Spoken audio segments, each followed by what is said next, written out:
Halo, selamat datang di Bincang Gizi. Perkenalkan, saya Lian Ainurlin, seorang ahli gizi yang bertugas di Puskesmas.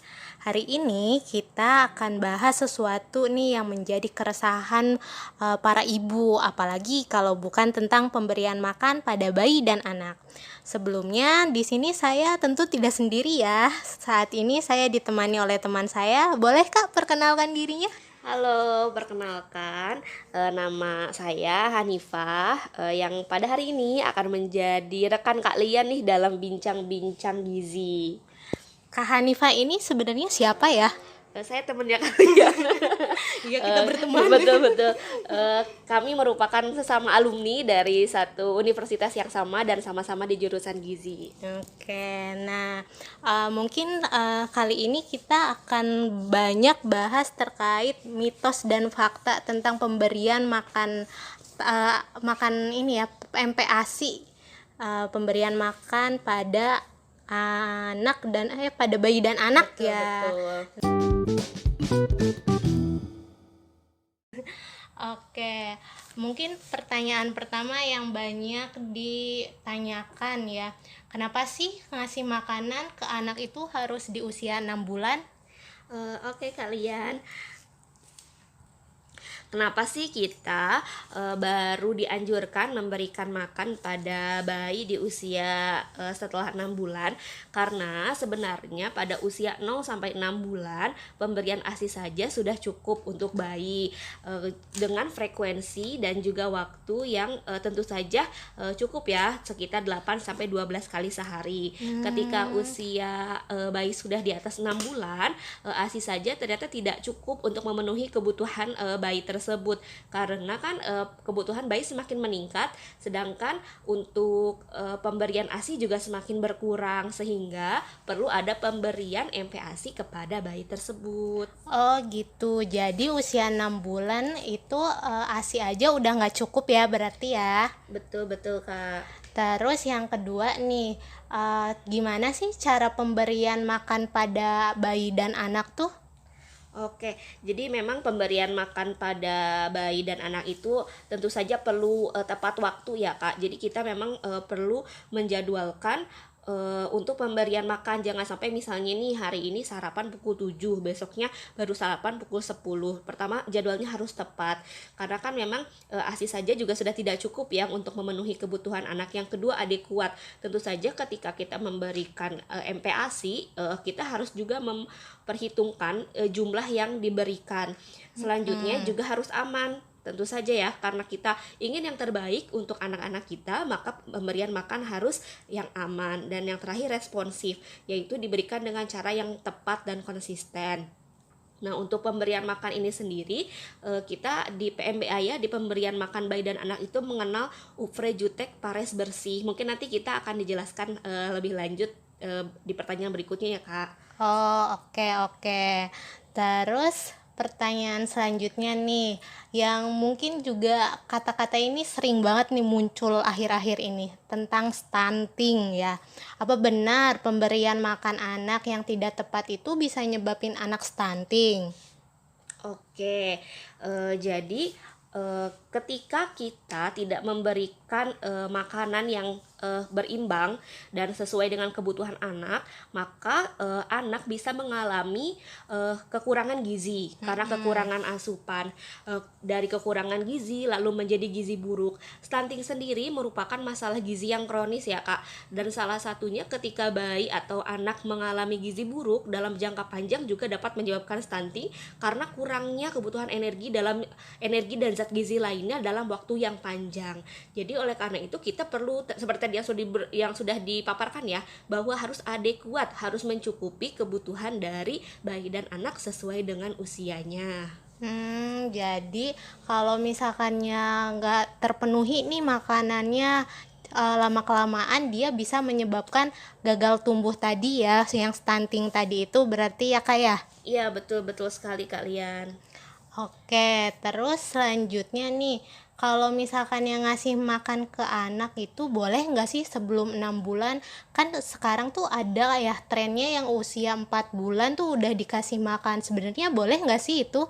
Oke, kalau dari konsep PMBA sendiri sebenarnya tidak dianjurkan ya Kak untuk pemberian makan di bawah 6 bulan, karena seperti yang kita tahu bahwa sistem pencernaan dari bayi di bawah 6 bulan itu sebenarnya belum mendukung untuk diberikan makanan-makanan apalagi dengan tekstur yang tidak sesuai. Oleh karena itu, kami tetap menganjurkan untuk pemberian ASI saja. Tapi jika ada kondisi khusus yang memang diperlukan pemberian makan lebih awal, maka harus dikonsultasikan dengan dokter anak. Oke, jadi tetap harus di 6 bulan ya kalau bisa, biar tetap aman. Nah, selanjutnya nih, biasanya kan orang tua kita tuh yang terdahulu tuh suka ngasihnya pisang nih buat makanan pertama anaknya. Itu sebenarnya boleh nggak sih ngasih pisang di usia 6 bulan itu pas ngasih MPASI pertama? Oke, jadi apakah boleh diberikan pisang atau tidak? Kita sekarang mulai dengan konsep bahwa pemberian makan pada bayi itu dari awal sudah berupa makanan lengkap atau makanan keluarga. Apa yang perlu kita bedakan? Yang pertama tekstur dan juga jumlahnya. Jadi disarankan tidak hanya diberi pisang saja atau diberi misalnya buah naga saja, tapi sudah merupakan makanan yang kompleks ya. Misalnya kalau kita di PMB itu mengenal dengan 4 kelompok bahan makanan. Jadi atau yang di ahli gizi terkenalnya isi piringku ya Kak ya. Jadi ada makanan pokok, lalu protein hewani, protein nabati, sayur dan buah. Dan itu bisa diberikan secara sekaligus tapi dengan tekstur dan jumlah yang sesuai dengan usianya. Berarti untuk pemberian makanan pertama tuh nggak cuman satu jenis ya, karena kan Betul. dulu kan katanya dikasihnya satu jenis aja, berarti sekarang udah nggak pakai prinsip itu ya? Betul, karena kebutuhan dari bayi atau anak ini juga kan tidak hanya kebutuhan dari buah yang misalnya dominan vitamin dan mineral. Mereka juga butuh energi yang cukup, protein yang cukup, yang tidak bisa dipenuhi hanya dari satu jenis makanan saja. Nah, makanya makanan yang bervariasi itu berarti lebih baik ya. Betul Kak. Terus nih, kan MPASI banyak juga ya dijual dalam bentuk kemasan. Itu tuh sebenarnya baik nggak sih, atau misalkannya malah MPASI yang kemasan itu nggak baik karena ada pengawetnya atau apa gitu? Oke, jadi sebenarnya dari Kementerian Kesehatan sendiri lebih menganjurkan pemberian MPASI atau pemberian makanan tambahan juga berasal dari makanan lokal. Kenapa? Mungkin kita perlu merubah mindset ya Kak. Kalau selama ini kan kita membuat MPASI itu terpisah dari makanan keluarga, sehingga ibu merasa wah repot sekali harus menyiapkan MPASI, dan pada akhirnya memilih untuk memberikan MPASI instan atau kemasan yang mungkin kita tidak tahu kandungan seperti apa dan proses pembuatannya seperti apa. Oleh karena itu sebenarnya sekarang itu konsep pemberian MPASI itu adalah makanan keluarga. Jadi apa yang dimasak di keluarga juga diberikan untuk bayi dan anak. Nah, tapi ini dengan catatan tidak boleh berikan makanan yang misalnya terlalu pedas atau misalnya terlalu eh terlalu menyengat ya untuk Berbumbu aromanya. ya. Betul. Sebenarnya diberikan bumbu tidak apa, misalnya di rumah memasak nasi, sayur bayam, ayam atau hati di semur misalnya dengan tempe goreng, itu juga bisa jadikan MPASI. Jadi jangan ada lagi pikiran bahwa MPASI itu mengeluarkan biaya lebih. Justru ketika kita membeli MPASI kemasan, itu yang akan mengeluarkan pengeluaran lebih. Jadi kita pastikan bahwa MPASI itu merupakan makanan keluarga. Oke. Jadi MPASI itu makanan keluarga ya, teman-teman. Terus pertanyaan selanjutnya nih, kalau misalkannya kita ngasih kayak telur, cumi atau daging kayak gitu, itu tuh boleh dikasih pas pertama kali MPASI di usia 6 bulan, atau misalkannya harus nunggu usia tertentu nih baru bisa dikasihin lauk-lauk seperti itu. Oke, jadi seperti yang sudah dijelaskan tadi ya, bahwa protein hewani dan protein nabati itu boleh diberikan langsung ketika anak usia 6 bulan dengan tadi makanan yang sudah sesuai kelompok bahan makanannya, yaitu ada 4 kelompok bahan makanan. Nah, dan tapi ya tadi kembali teksturnya harus disesuaikan, karena ketika anak usia 6 sampai 8 bulan itu teksturnya adalah lumat, bukan bubur encer ya. Kita jangan sampai memberikan anak bubur encer, karena apa? Kandungan air yang tinggi dan kandungan energi dan zat gizi lainnya yang rendah, jadi anaknya kenyangnya oleh air. Oleh karena itu ketika kita di usia 6 bulan nih sampai 8 bulan boleh diberikan kayak protein yang tadi, tapi dilumatkan. Jadi kita ulek lalu kita saring gitu. Oke. Jadi nggak ada panduan khusus ya, misalkannya umur segini harus dikasih makanan ini aja. Itu konsepnya udah nggak berlaku ya, berarti yang kayak gitu ya. Betul Kak, tapi kita juga perlu ya melakukan tes makanan pada bayi atau anak. Jadi misalnya kita bisa memberikan 1 kali dulu, lalu kita lihat responnya, apakah ada alergi atau misalnya memang makanan itu tidak bisa diterima oleh anak. Jadi kita bisa memvariasikan. Jadi kita boleh coba dulu sekali gitu. Oke.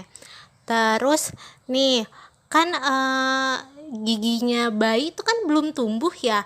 Kalau misalkannya saya kasih makanan yang lembut-lembut aja tuh, agak misalnya ditingkatkan nih konsistensinya agak sedikit kasar, kayak misalkannya dikasih apel kayak gitu, itu boleh nggak sih? Apa takut keselak kayak gitu? Oke, baik. Kalau untuk sesuai konsep PMBA sendiri, sebenarnya pemberian MPASI itu kan memang bertahap ya Kak ya. Dari umur 6 sampai 8 bulan diberikan makanan yang lumat, lalu dari 9 bulan sampai 11 bulan diberikan makanan yang dipotong atau dicincang, dan di atas 1 tahun itu diberikan makanan keluarga. Nah, itu kenapa diberikan secara bertahap, itu juga salah satunya untuk menstimulasi pertumbuhan gigi. Jadi jangan khawatir, bisa diikuti teksturnya dengan sesuai umurnya. Khawatirnya ketika misalnya nih kita di usia anak 7 bulan diberikan apel yang dipotong-potong gitu ya Kak, tanpa dilumatkan, khawatirnya karena bayi belum mengerti lalu nanti tersedak, itu menjadi lebih bahaya lagi. Jadi teksturnya tetap mengikuti dari lumat ke cincang lalu ke tekstur makanan keluarga begitu. Kalau cara untuk menaikkan teksturnya itu gimana sih? Oke, jadi misalnya nih Kak, di anak bayi usia 6 bulan sampai 6 bulan 2 minggu itu kita bisa kasih makanan lumat sekitar 2 sendok makan. Nah, nanti ketika dia 6 bulan 2 minggu sampai 8 bulan kita bisa menambahkan jumlahnya. Lalu nanti di usia 9 bulan kita bisa kasih makanan cincang, nasinya juga bisa nasi di tim ya Kak ya. Jangan langsung kita berikan nasi biasa, karena takutnya dari bubur kental ke nasi biasa kan pasti kaget ya Kak. Jadi kita naikkannya ke bubur nasi tim dulu. Nah, itu kita awalnya kasih setengah mangkuk, lalu di usia nanti sudah 11 bulan itu bisa sampai 3/4 mangkuk gitu. 3/4. Oh gitu ya. Terus nih kalau misalkannya kita ngasih MPASI ditambahin sama garam sama gula, itu boleh nggak sih sebenarnya? Terus juga kalau misalnya ditambahin minyak, jadi gula, garam sama minyak boleh ditambahin nggak ke MPASI? Ya, sebenarnya seperti tadi kita kembali ke konsep awal ya, bahwa MPASI itu adalah makanan keluarga. Jadi tidak apa-apa ketika makanan diberikan bumbu, gula dan minyak, tapi memang harus sewajarnya ya Kak. Jangan sampai kita hanya memasak 1 goreng telur, kita memberikan 1 sendok teh iya bumbu betul, garam. atau kita memberikan 1 bungkus penyedap gitu ya Kak. Tetap harus disesuaikan sesuai takarannya. Nah, dan untuk minyak juga diperbolehkan itu di dalam makanan, karena sebenarnya kalau kita lihat buku KIA nih Kak, itu kita ada nih bayi usia sekian sampai sekian harus diberikan minyak berapa mililiter. Nah, itu ketika kita makanannya misalnya sudah digoreng, itu juga bisa diakumulasikan. Oke, jadi pemberian gula, garam, dan minyak itu diperbolehkan dengan jumlah yang sudah ditentukan ya pastinya. Betul, dan jangan lupa gunakan garam yang sudah beriodium. Garam beriodium ya. Terus kalau misalkan yang ngasih madu, boleh nggak sih sebenarnya? Oke, jadi ada yang mengatakan bahwa pemberian madu itu tidak boleh di bawah 1 tahun ya Kak ya. Jadi memang dianjurkan ketika anak sudah berusia di atas 1 tahun, kita boleh menggunakan pemanis alami lainnya, misalnya gula dimasakkan tidak menjadi masalah. Tapi kalau misalnya hanya madu saja diseduh lalu minum oleh langsung balita, lebih baik diberikan setelah usia di atas 1 tahun. Oke, jadi lebih amannya di usia 1 tahun, dimana lambung bayi mungkin udah bisa beradaptasi kali ya. Betul betul. Terus pertanyaan lainnya nih, biasanya nih terjadi di anak-anak sekarang juga kali ya. Kebanyakan kalau misalkannya makan tuh harus sambil nonton, ataupun misalkannya ngeliatin handphone atau main. Itu tuh sebenarnya boleh nggak sih? Dan kan biasanya memakan waktu yang cukup lama juga ya untuk makannya. Ya, betul, betul sekali Kak. Jadi memang kita harus mulai menerapkan disiplin ya kepada anak, atau feeding rules ya yang biasa dikenal oleh ibu-ibu milenial saat ini. Asik. Nah, jadi seperti yang sudah di awal disebutkan di pertanyaan pertama ya, bahwa harus ada pemberian waktu. Jadi waktunya harus konsisten. Nah, sehingga anak pun menjadi disiplin ketika waktu makan, maka fokus untuk makan. Memang tidak dianjurkan ketika pemberian makan sambil menonton atau sambil bermain.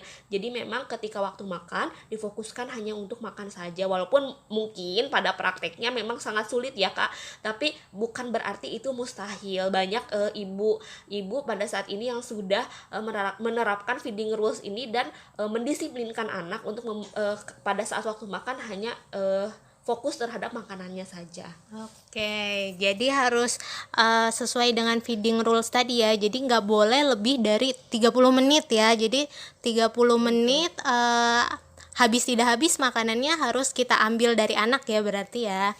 Selanjutnya nih, anaknya susah makan banget, jadi maunya ngemil terus. Itu tuh gimana ya? Oke, jadi memang ini juga salah satu feeding rules ya yang harus ditetapkan oleh ibu, bahwa kita mulai memberikan makan 3 kali makan utama dan 2 kali selingan. Kalau misalnya kita hanya ngemil saja, misalnya anak hanya mau makan biskuit saja, nah itu kita kembali tidak adekuat, berarti yang kita berikan tidak mencukupi kebutuhan gizi bagi bayi dan anak itu, sehingga diharapkan ibu tetap menetapkan pemberian makan sebanyak 3 kali dan 2 kali selingan agar memenuhi dari kebutuhan zat gizi bagi bayi dan anak tersebut.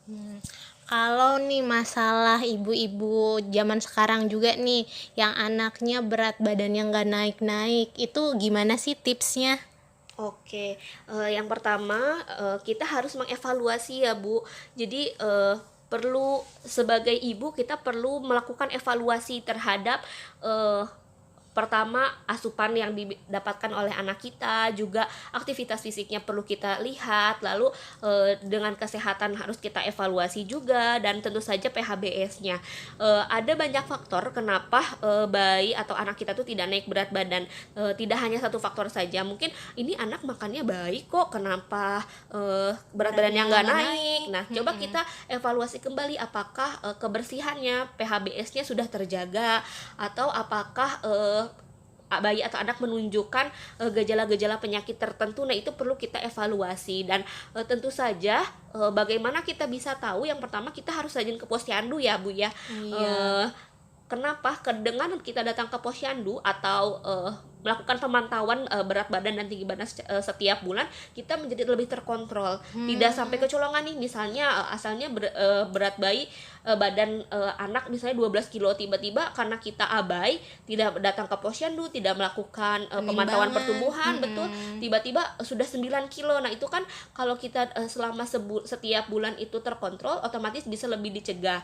Nah, ketika misalnya ibu tidak menemukan solusi, maka ibu dapat datang ke petugas kesehatan, ke puskesmas atau ke klinik terdekat, dan bisa juga berkonsultasi dengan tenaga pelaksana gizi atau ahli gizi yang ada di puskesmas. Oke, jadi intinya kita harus sering evaluasi pemberian makan kita, terus mencari tahu penyebab-penyebab lain ya di luar makanan, seperti perilaku hidup bersih dan sehatnya tadi ya, PHBS, dan tentu bisa berkonsultasi dengan tenaga kesehatan terdekat ya. Selanjutnya, kalau misalkannya nih, sekarang tuh banyak sekali pembanding mendingan anak saya terlihat gemuk, terlihat sehat dibanding yang kurus. Itu sebenarnya pernyataan ini tuh bener apa salah nggak sih? Jadi emang anak gemuk itu lebih sehat gitu dibanding anak yang normal atau yang kurus. Oke, baik. Jadi perlu kita garis bawahi di awal bahwa gemuk itu tidak sama dengan sehat.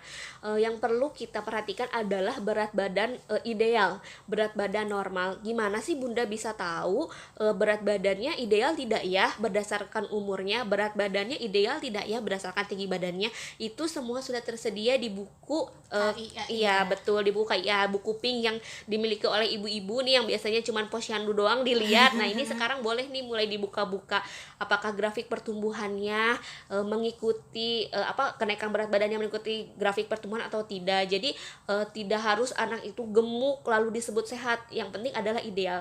Ketika anak gemuk lalu misalnya dibiarkan, bisa jadi ini justru merupakan awal masalah lainnya. Tidak masalah gizi kan tidak hanya kurus, gizi buruk atau gizi kurang atau misalnya pendek, tapi balita dengan gemuk atau gizi berat, ya betul, obesitas atau gizi lebih pun merupakan awal masalah. Bisa jadi ini ketika dewasa dan misalnya tidak diperbaiki bisa menjadi pemicu dari adanya penyakit degeneratif atau penyakit tidak menular seperti hipertensi, diabetes mellitus dan lain-lain begitu.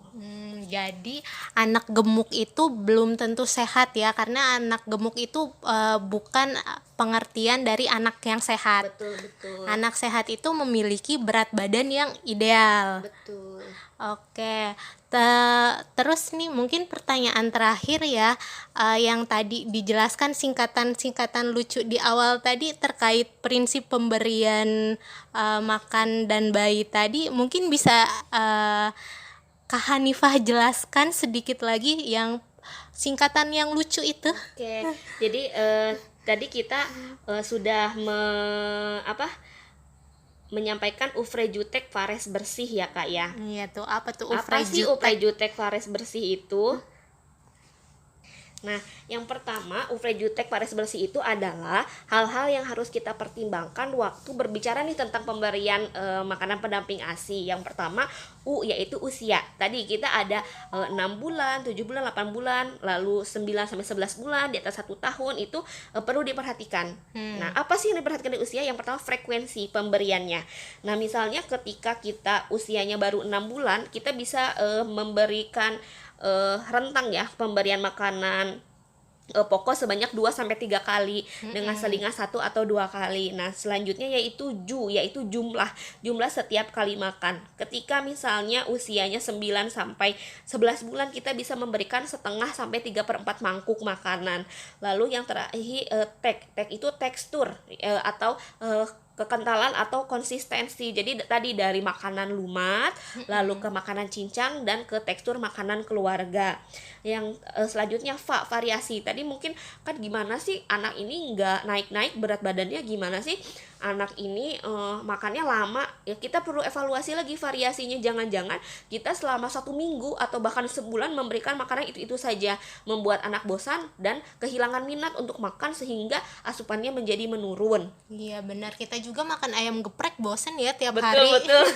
Lama-lama bosan ya, bukan cuma kita ternyata merasa bosan, tapi bayi dan anak juga bisa merasakan bosan. Iya. Lalu rest, yang pertama pemberian aktif dan responsif. Nah tadi nih, boleh gak sih anak kita berikan sambil nonton? Nah itu berarti ibu tidak responsif. Nah ini justru ibu yang harus aktif memberikan makan.